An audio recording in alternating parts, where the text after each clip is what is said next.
presented by MK Yadav Films.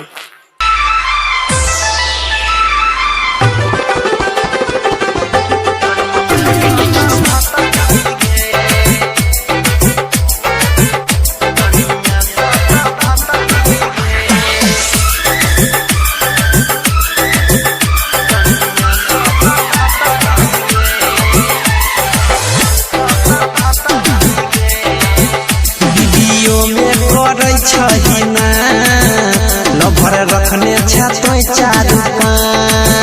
तोरा बारे में छो सब पता हमारा नहीं छोड़ी आगे जा तोरा फेरा में पड़बो नहीं हमें छोड़ी छी हतरी गे तोरा फेरा में पड़बो नहीं हमें छोड़ी छी हतरी गे रोजे अपन पहला भर बदल चिरनिया सत भतरी गे रोजे अपन पहला भर बदल चिरनिया सत भतरी गे वीडियो में करे छही ना लभर रखने छो चारू तोरा बारे में छो सब पता हमारा नहीं छोड़ी आगे जा तोरा फेरा में पड़बो नहीं हमें छोड़ी छी हतरी गे तोरा फेरा में पड़बो नहीं हमें छोड़ी छी हतरी गे रोजे अपन पहला भर बदल चिरनिया सत भतरी गे रोजे अपन पहला भर बदल चिरनिया सत भतरी गे रोजे अपन पहला भर बदल चिरनिया सत भतरी गे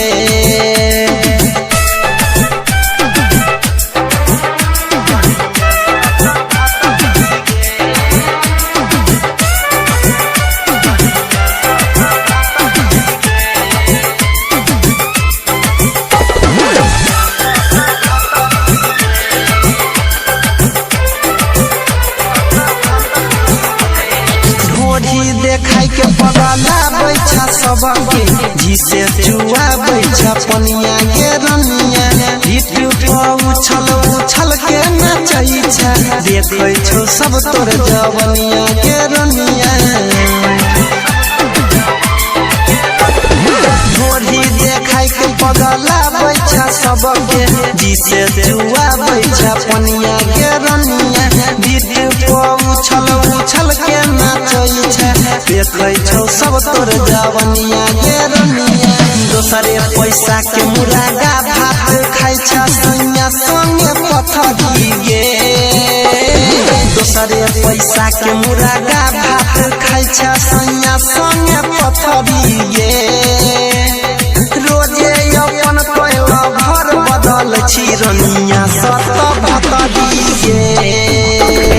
रोजे अपन पहला भर बदल चिरनिया सत भतरी गे रोजे अपन पहला भर बदल चिरनिया सत भतरी गे